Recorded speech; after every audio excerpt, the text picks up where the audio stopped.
Eu gostaria de dizer, mais uma vez, quer dizer, mais uma vez não, que eu gostei muito das 3 palestras, me fizeram pensar bastante sobre várias coisas.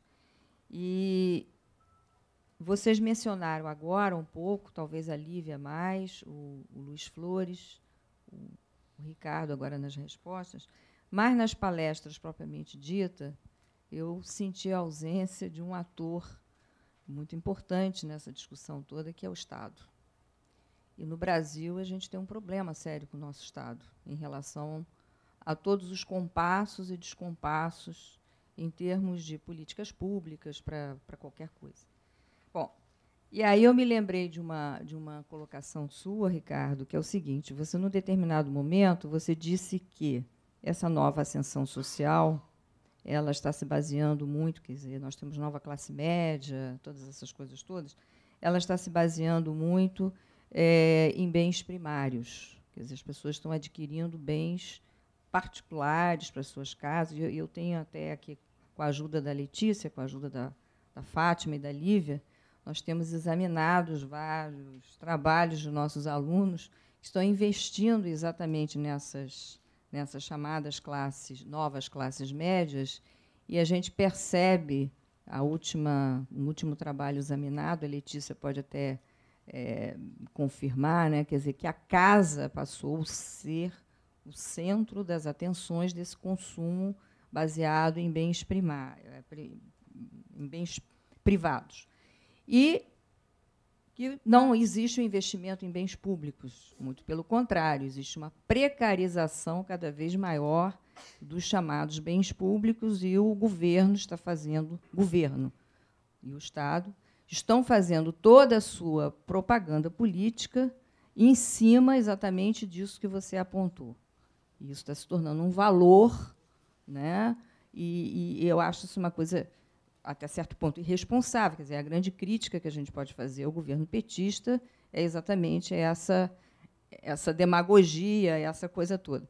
Então, eu queria saber, mais ou menos, conheço um pouco as posições da Lívia, mas, assim, dos dois interlocutores, quer dizer, no caso, o Luiz Flores, ele fala, num determinado momento, na necessidade de uma governança internacional, o que é absolutamente plausível.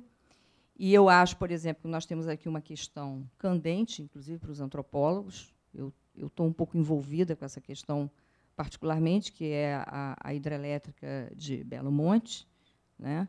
Porque ela é, numa perspectiva laturiana, ela é uma caixa preta, uma controvérsia, porque ela envolve tudo, e quase toda a antropologia cabe ali em Belo Monte, né? Quer dizer, quase todos os impasses antropológicos cabem ali em Belo Monte, né?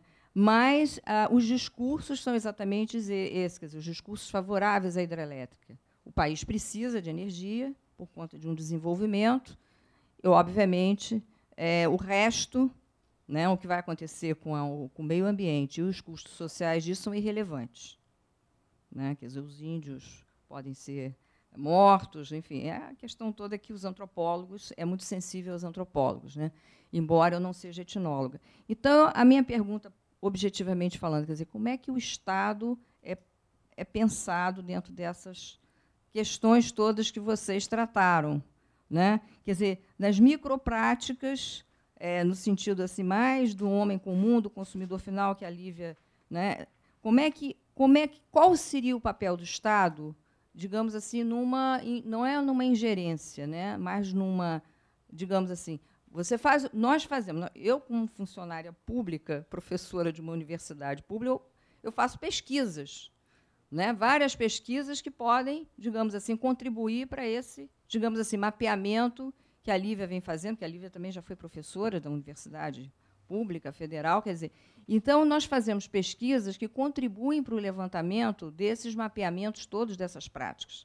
E o que é feito desse trabalho do ponto de vista de um planejamento estratégico do Estado? Porque, só para terminar a minha colocação, a famosa frase da nossa presidenta, o Brasil não precisa de sociólogos, precisa de engenheiros. E o que significa isso?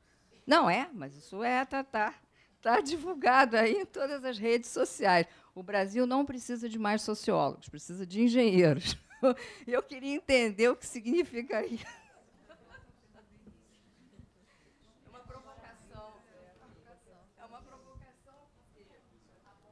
Agora a pergunta.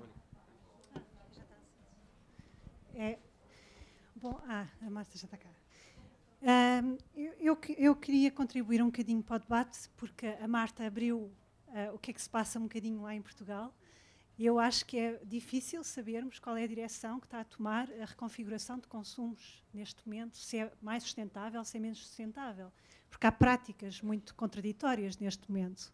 Uma das coisas que está a acontecer, as pessoas estão a poupar mais e com isso estão a poupar mais energia, ou seja, estão a gastar, a ir menos vezes de carro para o emprego, estão a utilizar mais a bicicleta. Isso são dados que aparecem às vezes nos médias, que não é nada científico, são coisas das associações das bicicletas que dizem que há mais gente a andar de bicicleta em Lisboa. As hortas urbanas também estão a crescer e há cada vez mais formas de acomodação dessas hortas urbanas em Lisboa, portanto são formas também de poupança, de tentar, de alguma forma, pode ser formas de poupança. Portanto, há aqui uma série de coisas de poupança que entram no discurso do consumo sustentável, mas que não são equacionados como ambiente. E eu acho que é interessante nós vermos também o consumo sustentável para além das questões ambientais. Há muitas outras razões para além da parte ambiental. A outra questão que eu tenho é uma para o Ricardo, que tem a ver com... eu vejo isto muitas vezes, equacionar a economia de serviços como uma economia que vai desmaterializar. Eu tenho muito... Desmaterializar. A economia de serviços vai desmaterializar o que se consome. Portanto, vamos consumir menos materiais, menos objetos. E isso é uma questão, eu acho, muito contraditória, porque serviço também pode ser mais consumo, mais recursos, depende de como a prática é reconfigurada. Portanto, é só uma observação.